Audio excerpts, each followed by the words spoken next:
Vamos lá? Periscópio tem validade, hein? Cada meia hora ele cai, né? Vamos lá, vamos chegando. Será que eu posso me dar coração? Não sei. Acho que não. Virou a câmera. Vamos lá. Vou falar, Clara, já já. Certo, pessoal? Então, recapitulando aí, eu estava falando da outra peça que pode cair para vocês. Importante. Qual é a outra peça que pode cair para vocês? A conversão da despedida por justa causa em sem justa causa. Professor, eu posso colocar como nome da peça, reclamação trabalhista com isso, com aquilo. Povo, as últimas provas estão vindo mais tranquilas. Valeu, Márcio.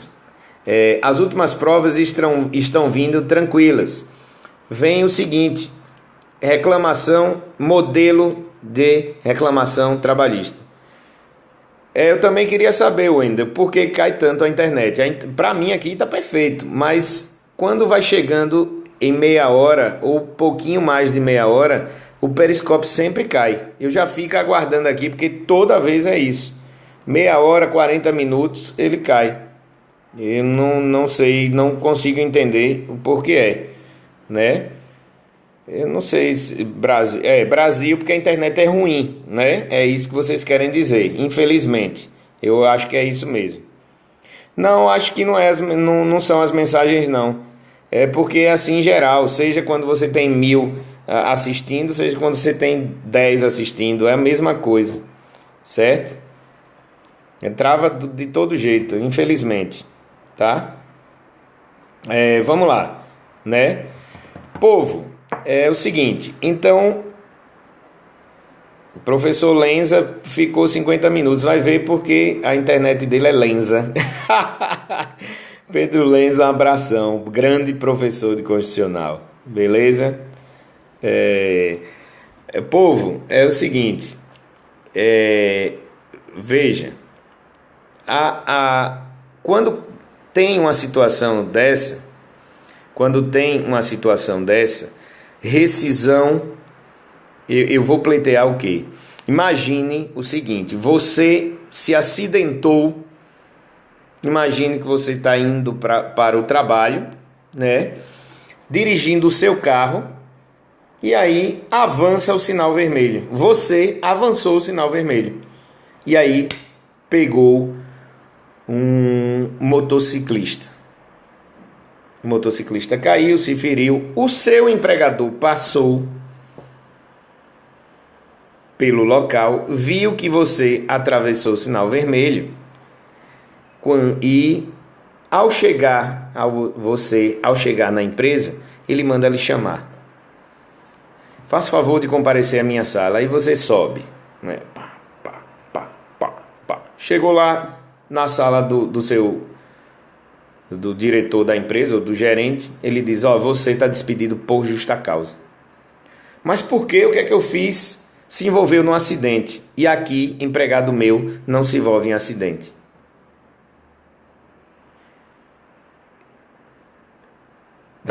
O que é que você diz a um cidadão desse? Me perdoe o termo, mas pau no cu. Certo? Me perdoe o termo, mas o termo é exatamente esse. Povo, o que é que tem a ver o acidente que você sofreu, seja por sua culpa, seja por não culpa, seja porque você pegou a motocicleta na cabeça e jogou no canal? Pouco me interessa. Não existe a possibilidade do empregador aplicar uma justa causa no empregado por conta disso. O Márcio que eu falei é o Márcio procurador? É isso aí? Certo? Então, pessoal, não existe a possibilidade, não existe abração, Márcio, não existe a possibilidade de uma coisa dessa. O que é que você vai fazer? Vai brigar com o seu empregador? Não, foi despedido por justa causa? Tá certo. Vou botar no pau. Vou colocar no pau. É isso. Grande abraço, Márcio. É isso que você vai fazer, botar no pau. Vulgarmente falando, é isso que você vai fazer, certo? Povo, é o seguinte, na hora que você ingressa com essa reclamação, nos seus pedidos, o que é que você vai constar? O que é que você vai pleitear nessa sua inicial? Primeira coisa de todas, a conversão da despedida por justa causa em sem justa causa. E mais, dano moral. Dano moral, sim. Como é que pode o empregador me despedir porque eu me envolvi num acidente de trânsito? Consta no rol do 482 porque para eu aplicar a justa causa ao empregado, eu preciso que a conduta esteja no 482 da CLT. Eu preciso que a conduta esteja lá nas alíneas do 482. Inclusive, elas podem ser cumuladas. Sem problema nenhum. O Anglis, abraço. Certo? Então, a primeira coisa que você vai fazer é pleitear a conversão da despedida por justa causa em sem justa causa. Erro grave que alguns advogados fazem e que alguns alunos também fazem. Pleitear a conversão da despedida indireta em sem justa causa. Deixe de loucura. Você vai pleitear a conversão da dispensa por justa causa em sem justa causa. Não existe como você pleitear a conversão da despedida indireta em dispensa, a conversão da justa causa em despedida indireta. Isso não existe. O que existe é a conversão da justa causa em dispensa imotivada e não em rescisão indireta. Certo? Ou seja, muito bem, Yuri, não se enquadra no 482. Eu preciso da conduta, eu preciso estar no 482 para que possa aplicar a justa causa. Por isso que você vai pedir a conversão da despedida por justa causa em sem justa causa. É por isso que você vai pedir o dano moral, porque você foi despedido sem razão alguma. É por isso que você vai pleitear o dano moral. Beleza? As verbas, a peça fica semelhante à rescisão indireta. É por isso que muita gente fica preocupada com o nome da peça. E agora? É rescisão indireta? Uma coisa é a rescisão indireta em que você está trabalhando e precisa sair porque você não aguenta mais. E outra coisa é você ser despedido por justa causa indevidamente. Se você é despedido indevidamente, primeiro pedido, conversão da despedida por justa causa em sem justa causa. Tá aí outra peça que é possível cair para vocês. Certo? Eu já passei uma peça num simulado em que a empregada foi despedida porque é gorda. Despedida por justa causa porque é gorda, porque é fofinha. Aonde é que está no 482? Aonde é que está? Não é possível ter empregada gorda na empresa, só empregada gostosa e peituda. Tem isso no 482? De jeito nenhum. Certo? Uma dispensa discriminatória. Dano moral. Dano moral. Conversão da despedida por justa causa em sem justa causa e danos morais. Ok? Beleza? Povo, tutela antecipada. Mais uma peça que pode cair, né? Nós falamos da reclamação com dano moral simples, em que, por exemplo, O empregado, na reunião, é chamado de trouxa, é chamado de incompetente, imbecil pelo empregador. Então, reclamação trabalhista e com danos morais. Se ele tiver o ânimos de permanecer na empresa, eu só vou entrar com a reclamação pedindo dano moral. Agora, se ele não pretende mais permanecer na empresa, aí você vai pleitear rescisão indireta. Alguém falou aí assédio moral. Qual a diferença básica de o dano moral puro para um assédio moral? Povo, o assédio moral, a conduta é reiterada. Assédio moral, diminuição da capacidade laborativa do empregado. Conduta reiterada. Isso é que é assédio. Se eu entro numa sala de reunião e chamo o cidadão de idiota, no outro dia idiota, no outro dia idiota, no outro... Ou você se convence que é um pleno idiota, ou você toma uma atitude. E a atitude é a rescisão indireta do contrato de trabalho. Porque assédio moral, conduta reiterada. Agora, se acontece apenas uma vez na reunião, o empregador me pediu para pegar cafezinho. Eu fui lá, fazendo uma boa vontade, um favor, peguei o cafezinho e entreguei. Quando eu entreguei o cafezinho, ele provou e disse: esse cafezinho tá uma merda, seu bosta. Dano moral. Certo? Puro. Eu tive uma ofensa, não tive uma conduta reiterada, dano moral simples. Beleza? Assédio moral, conduta reiterada. Só para coisar, pessoal, eu lembrei de outra coisa. Imagine que você está fazendo uma reclamação trabalhista. Imagina a seguinte situação. E o cidadão, você na prova fica: eita, e agora? Que foi, Inácio? Eita, e agora? O cidadão, eu peço para esse cidadão. É verdade, Ângelo, meu tempo de escravidão na CIA, mas foi bom porque eu aprendi muito. Nessa vida a gente aprende demais, né? Então, eu passei a minha faculdade, eu paguei tá joia. Eu paguei a minha faculdade trabalhando na CIA Modas, né? Grande CIA. Devo muito, né? Porque foi um grande aprendizado, ok? Beleza? É o seguinte, imagine que eu estou trabalhando, o cliente chega no seu escritório e diz o seguinte: meu irmão, no horário de trabalho, eu fazia a minha função e fazia a função do supervisor. E agora? Mas fazia sempre? Não fazia sempre não, mas quase todo dia eu deixava de fazer as minhas coisas para fazer as coisas do supervisor. E aí, papai, vai pedir o quê? Desvio de função ou indenização por acúmulo de função?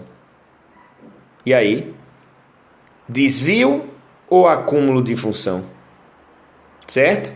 Então, toda vez que eu deixar de fazer o meu para fazer o do outro cargo, eu tenho o chamado desvio de função. Agora, se na minha jornada de trabalho eu faço o meu e o do outro cargo, eu tenho o chamado acúmulo de função. Saibam diferenciar, porque outro dia caiu isso na OAB e o pessoal errou e caiu recente.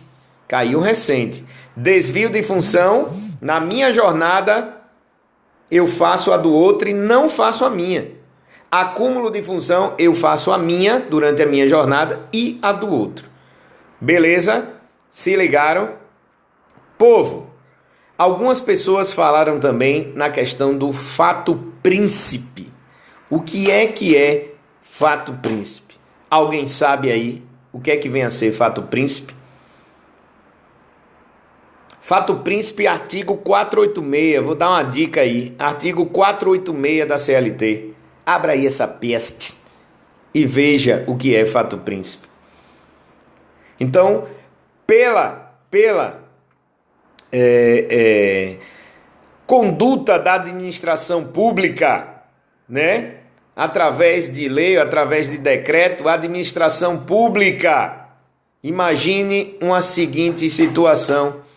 Eu tenho uma escola na rua X e a administração chega para mim e diz o seguinte: nós precisamos desapropriar a escola, nós vamos passar uma pista pelo meio da escola. Então, a escola vai ter que sair do lugar. Ou seja, a escola vai acabar. Certo? E aí, o que é que acontece? Aí a Bianca falou aqui, a administração paga as verbas rescisórias. Errado! Ok? A administração não paga as verbas rescisórias. A administração é responsável pela indenização. Certo, Bianca? É responsável pela indenização. E quando se fala em indenização, entenda-se a multa de 40% sobre o FGTS. Ok? Exatamente. Então, ocorrendo fato príncipe, artigo 486 da CLT, responsabilidade da administração no tocante à indenização. E essa indenização, pelo entendimento majoritário, é a indenização de 40% sobre o FGTS. Na minha concepção, uma puta sacanagem. Imagine você com sua escola pequenininha, tem lá os seus alunos, e aí a administração diz, derruba, vai passar uma pista aqui, interesse da coletividade, passa a pista no meio. Indeniza, óbvio, vai me indenizar, vai desapropriar, indeniza aí, sim, e aí? Todo mundo para fora. Eu tenho 20 empregados, todo mundo para fora. Ok? Por quê? Porque a administração passou uma pista no meio da minha escola. É isso aí, meu povo. É assim que acontece. Certo? Na prática é assim mesmo. Desapropria e tire com o gancho, como se diz no popular. Beleza? Toma no chicote. É isso mesmo, Jaime. Certo? Como eu mesmo digo, toma no chicote. Ok? E como se dá as verbas, Bianca? As verbas são pagas pelo empregador, certo? O empregador faz a rescisão dos seus empregados. Agora, a multa de 40% que sai do bolso do empregador fica a cargo, que sairia, né, do bolso do empregador, fica a cargo da administração pública. Beleza? Sim, na sua integralidade. Ok? Há uma discussão, mas isso é discussão, não vai cair para vocês, sobre a questão do aviso prévio, mas aí são outros 500. Certo? Beleza? Povo, tutela antecipada. Pode cair na prova uma reclamação com pleito de tutela antecipada? Pode. Como é o nome da ação, professor? É a pergunta de sempre. Reclamação trabalhista. Eu posso botar reclamação trabalhista com pleito de antecipação de tutela? Posso. Eu posso botar reclamação trabalhista com pleito de danos morais? Pode. Mas o que eu disse a vocês é o seguinte, ultimamente as provas da OAB está vindo apenas modelo de inicial, modelo de contestação, modelo de recurso ordinário, modelo de embargo e execução. Então para vocês isso é bom, porque para com essa noia de nome de peça, de fundamentação de peça, ok? Então reclamação trabalhista, o pleito de tutela antecipada, você vai colocar o seu tópico. Por falar em tópico, toda peça que você fizer, e agora eu estou falando para aqueles que não são meus alunos aqui em Sergipe, toda vez que vocês fizerem uma peça, seja inicial, seja contestação, seja recurso, qualquer peça que vocês fizerem, faça por tópico, tá? O tópico, pouco importa qual seja, desde que dentro dele você narre, fundamente, se for inicial, narra, fundamenta e faz o seu pedido. Se for uma contestação, narra, fundamenta e impugna. Se for um recurso, narra, fundamenta e pede a reforma. Certo? É assim que se faz. Fica muito mais fácil para vocês. inicial, narra, fundamenta e pede. Ok? Beleza? Como assim, professor? Por exemplo, se o cidadão fazia hora extra na empresa e não recebeu, você simplesmente vai narrar, vai fundamentar e vai pedir. O reclamante laborava na empresa reclamada das 8 da manhã às 22 horas, sem a percepção de horas extraordinárias. Sendo assim, inferindo flagrantemente o que dispõe o artigo 7º, inciso 13 e 16 da Constituição Federal, artigo 58, caput 59, caput da CLT. Sendo assim, excelência requer a concessão das horas extras acrescidas dos seus reflexos nas verbas contratuais e rescisórias. Só isso. Ou seja, você narrou o que aconteceu, que está na sua prova, fundamentação legal, porque pontua para você, e o pedido. Beleza? Tranquilidade, né? O problema é esse. É sempre a Ariana falou. O coitado do Halim se mata em sala de aula, se mata no periscópio, e foi a Ariana que falou. Foi a Ariana que falou, né? Hoje à tarde eu estava falando isso. Não, o que é isso, Marinho? A Ariana é minha amiga, a Ariana é gente boa, certo? Pelo amor de Cristo, a Ariana é uma excepcional professora, certo? Mas lembrem do coitado do Halim também. Halim disse, Halim falou, Halim avisou, ok? Beijão para a Ariana. Inclusive ela estava transmitindo hoje online e eu mandei um beijão lá para ela. Beleza? Vamos lá. O seguinte, pessoal. A tutela antecipada. Muito obrigado, Cláudio. Eu adoro isso aí. Você no Rio de Janeiro aí, ó. Beijão, tá? Veja. Tutela antecipada. Como é que eu boto isso na prova? Povo, lembrem o seguinte. Eu tenho uma... Você é terrorista, Bianca, tá? Você, cuidado não. E por falar nisso, eu vou pedir a seu esposo novamente lá, meu conterrâneo, né? O seu marido que efetivamente é da Síria, para fazer novamente o meu Halim, que também é um nome sírio, meu avô era sírio, para fazer novamente, para eu fazer a tatuagem, certo? Que eu acabei esquecendo onde eu botei o papel. Então, manda para mim, pelo amor de Deus, para eu não esquecer, tá? Beijão, manda um abraço para ele. Vamos lá.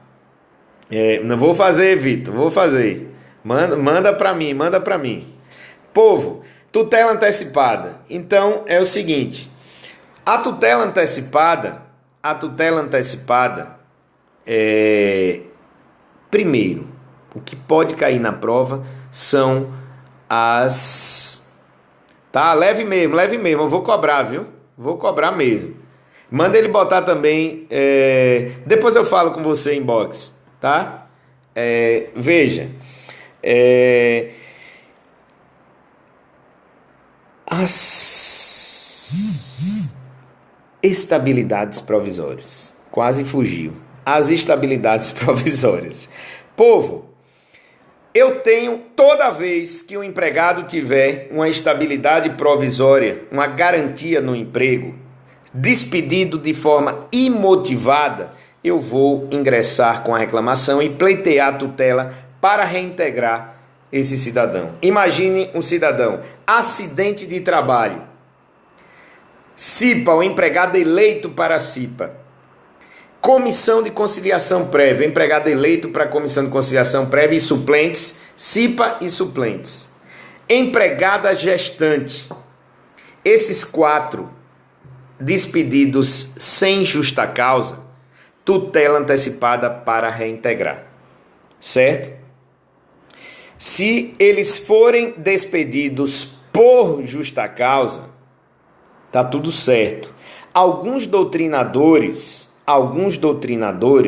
trazem a hipótese do membro da CIPA eleito para a CIPA, do membro eleito para a comissão de conciliação prévia, como a necessidade de inquérito quando cometer a falta grave. Não tem necessidade, pessoal, não tem. Só se a prova levar você para isso. Se você olhar a fundamentação do empregado eleito membro curador da Previdência, empregado eleito membro curador do FGTS, empregado eleito diretor de cooperativa, o estável decenal e o dirigente sindical, esses 5, a legislação diz que é necessário o processo sindical, diz que é necessário o inquérito. Então, para esses 5 é obrigado o inquérito. Mas esses outros 4, gestante, CIPA, comissão de conciliação prévia e acidente de trabalho, cometeu justa causa, tchau, sem inquérito, certo? Então, esses 4 que eu acabei de falar, se despedidos sem justa causa, tutela antecipada para reintegrar. Os outros 5, dirigente sindical, membro curador da Previdência, membro curador do FGTS, empregado eleito diretor de cooperativa e o estável decenal, se é que existe alguém ainda com essa estabilidade, porque é praticamente letra morta, esses 5, obrigatório inquérito. Então, para esses 5, despedidos sem justa causa ou despedidos por justa causa, sem o inquérito,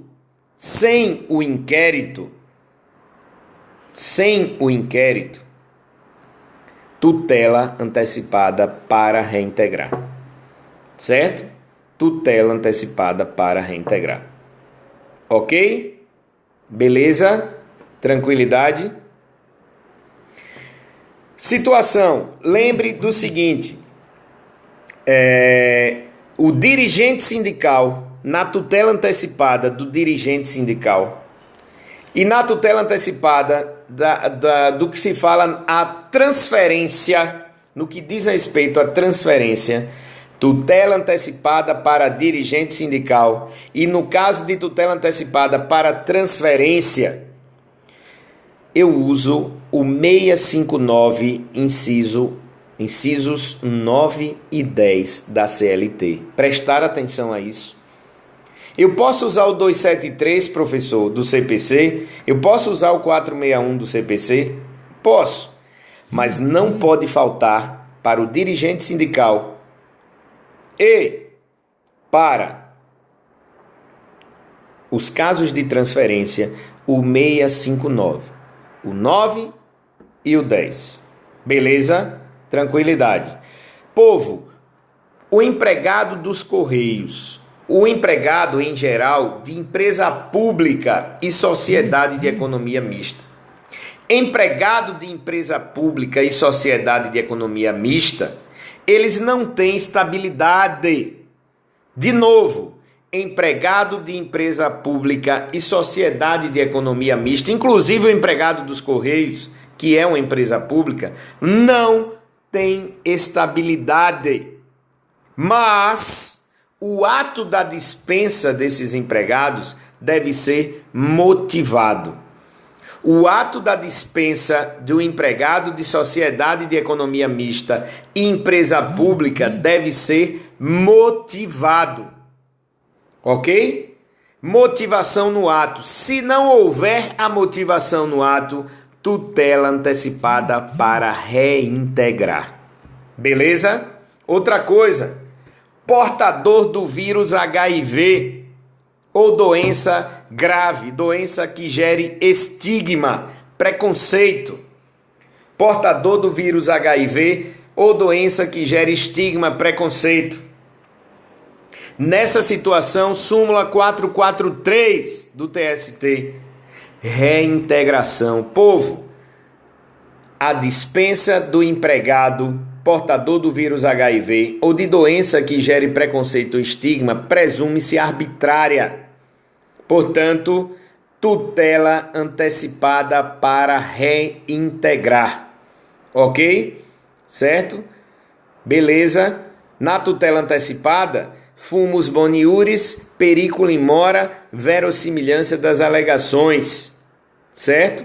toda vez que eu falar em tutela, pode usar o 273 do CPC sem problema nenhum.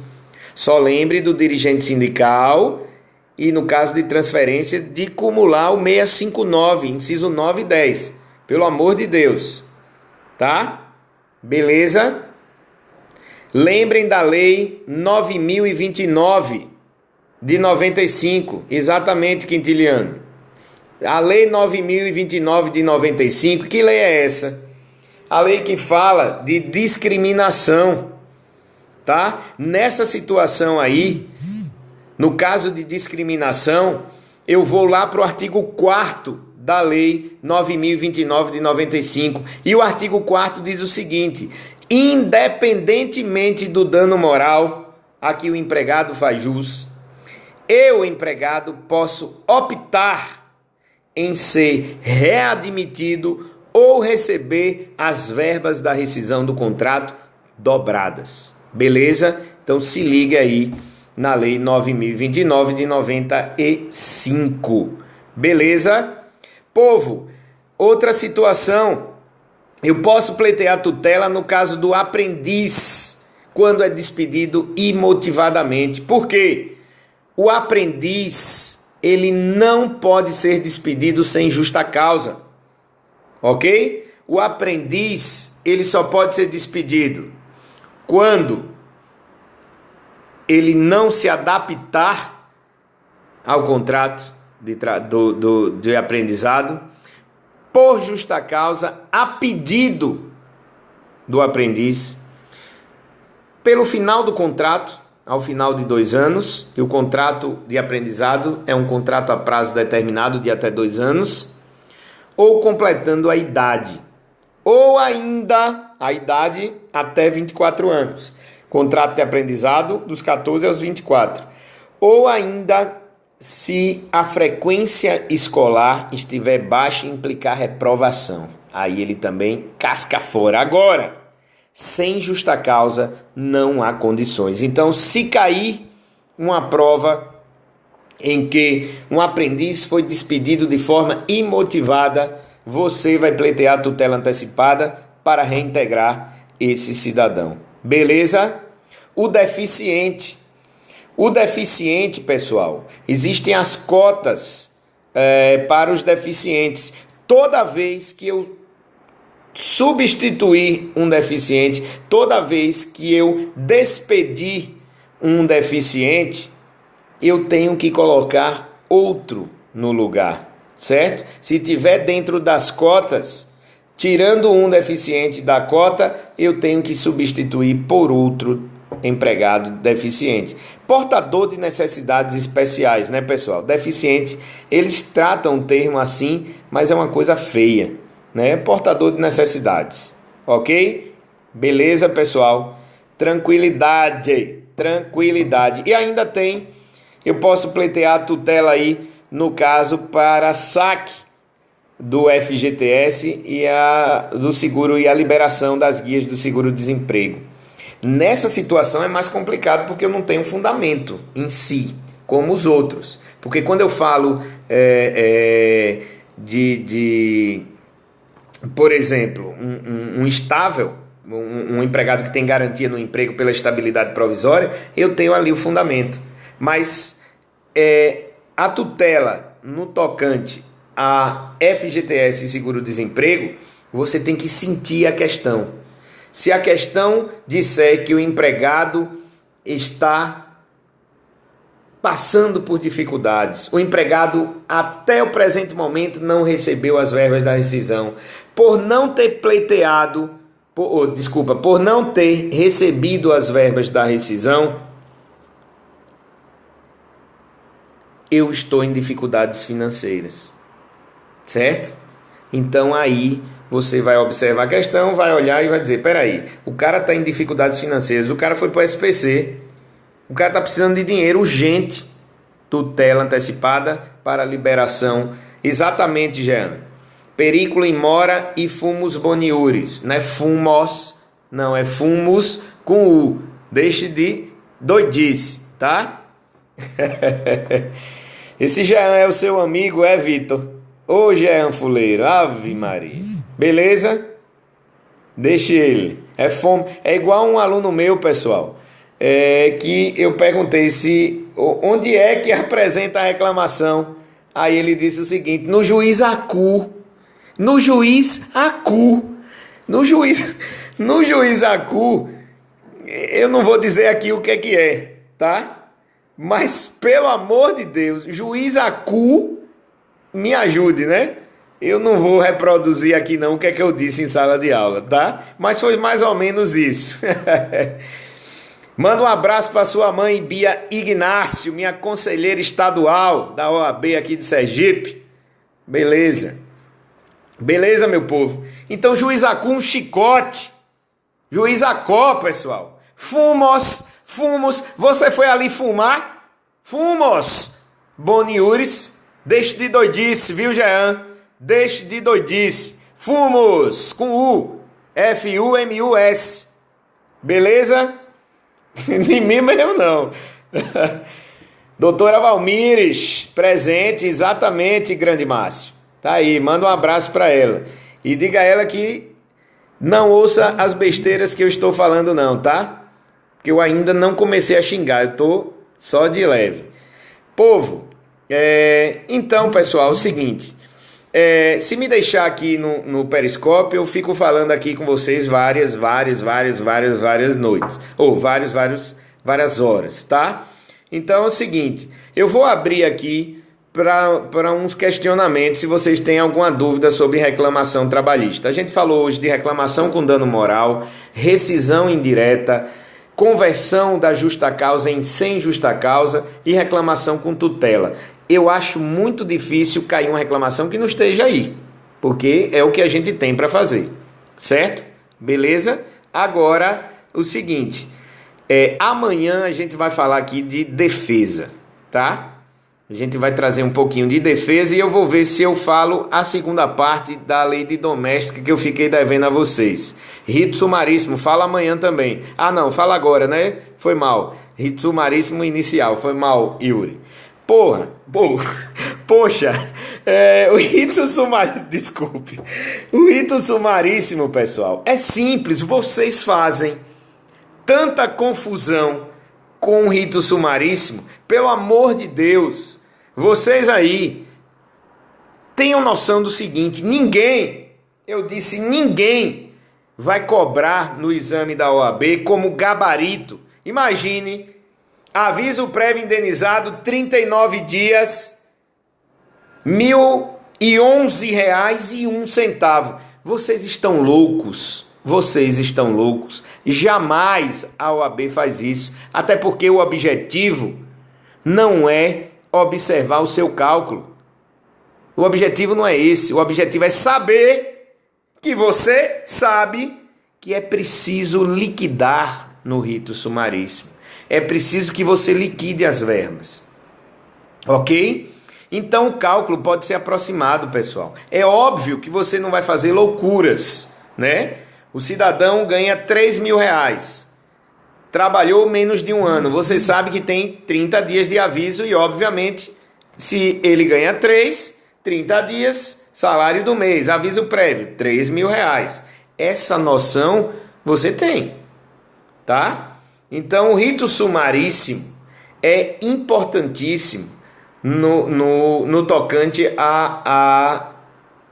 o direito processual do trabalho, né? Porque o rito sumaríssimo tem algumas peculiaridades próprias, como pedido certo, determinado e líquido, como não cabe citação no rito sumaríssimo. Aproveitando o ensejo, é o seguinte, você já sabe que vai para o ordinário, quando tem citação por edital. Por quê? Porque não cabe no sumaríssimo. Você já sabe que você vai para o rito ordinário quando a fazenda pública está no polo passivo da demanda. Por quê? Porque não cabe rito sumaríssimo em face da administração direta, autárquica e fundacional. Beleza? Você já sabe muito bem, Yuri. Quando houver dano moral, não é que o dano moral não caiba no rito sumaríssimo. Cabe. Repetindo, o dano moral cabe no rito sumaríssimo. Mas você precisa liquidar. E se você liquida, vai ter que liquidar todas as outras verbas. E você é besta? Não, você não é besta. Então, toda vez que tiver dano moral, você já sabe que o valor da sua causa é acima de 40 salários mínimos. Por falar em valor da causa, pelo amor de Deus, não esqueçam de colocar o valor da causa, tá? Rito ordinário, basta colocar assim: dá-se à causa o valor superior a 40 salários mínimos. No rito sumaríssimo, o valor da sua causa é a liquidação dos seus pedidos. Tem que ter, tem, mas você faz, pessoal. Lógica. Dá para fazer por lógica. Cabe em face de empresa pública? Cabe sim, Bia. Em face de empresa pública e sociedade de economia mista, rito sumaríssimo é cabível normalmente, tá? Normalmente. Sociedade de economia mista, empresa pública, rito sumaríssimo perfeito, cabível plenamente. Ok? Então, completando aí o que eu estava falando, requisitos do rito sumaríssimo: pedido certo, determinado e líquido. A sentença, se o pedido é líquido, a sentença deve ser líquida, certo? Não cabe citação por edital, tá? A penalidade por fazer uma petição pelo rito sumaríssimo sem liquidar os pedidos, a penalidade por pleitear citação por edital no rito sumaríssimo é o arquivamento da demanda. Artigo 852-B, inciso 1, parágrafo 1º da CLT. Ok? Continuando. No rito sumaríssimo só cabe recurso de revista quando ofender a Constituição, súmula do TST ou súmula vinculante do STF. Fácil, mas cai direto em prova isso, tá? Amanhã tem, Clara. Você fala da onde, Clara? Amanhã tem de novo o mesmo horário, às 22 horas, horário de Brasília, 22 e pouquinho, né? 22h10, 22h15, horário de Brasília, Goianésia. Abração para Goianésia, certo? E a gente amanhã vai falar sobre contestação. Ok? Beleza? Então, revista no rito sumaríssimo, Constituição, que mais? Súmula do TST e súmula vinculante do STF. Por último, pessoal, número de testemunhas no rito sumaríssimo. Máximo de 2. Rito ordinário, máximo de 3. Inquérito judicial para apuração de falta grave, máximo de 6 testemunhas. Exatamente. Muito bem. Beleza? Povo, caiu na primeira fase, exatamente. E como cai na primeira fase, muitas vezes a FGV faz o seguinte: na segunda fase ela puxa, às vezes puxa uma questãozinha lá da primeira, certo? Então vocês fiquem atentos também às questõezinhas lá da primeira fase, porque pode ser que caia agora, certo? Beleza? Pessoal, por hoje eu vou ficando por aqui, tá? Amanhã a gente vai falar de contestação e tem muita coisa para falar ainda. Conde? Que conde é esse, Yuri? Boa noite, Clara. Boa noite a todos os meus alunos. Espero aí. Tem alguém de fora aí? Tem alguém de outro estado aí? Ainda assistindo? Leca, valeu. Tá caladinha, né, Leca? Depois que a galera... Recife, Rio de Janeiro... Beleza, Goianésia, né? Que Clara é de Goianésia, Brasília, Minas Gerais, massa, Goiás, massa. Goianésia lá em Goiás. Beleza, Salvador. Jean, deixa de sacanagem. Você estava assistindo minha aula um dia desse, está falando de Salvador. Show de bola, valeu, grande Márcio, tá? Muito abraço, pessoal de Itabaiana, pessoal de São Domingos. Pessoal de Verde da Esperança, onde é que fica Verde da Esperança? Pessoal de Canidé, certo? De onde saiu o gol mais bonito do ano, é verdade, claro, verdade. E o depoimento desse rapaz de Goianésia foi excepcional, certo? Por quê? Porque a gente vê um monstro, pessoal. E eu vou terminar aproveitando que você falou isso, claro. O Wendel Lira, exatamente. Grande jogador, grande gol. E Yuri tinha me passado, meu aluno aqui. Verde da Esperança fica onde? Eu não sei onde é que fica. É sobre Davi e Golias, exatamente. E a gente, vou terminar falando isso aqui também. Povo, a gente vê o problema lá enorme, né? A gente vê o problema e olha para cima e diz: puta que pariu! E agora, como é que eu vou para essa prova?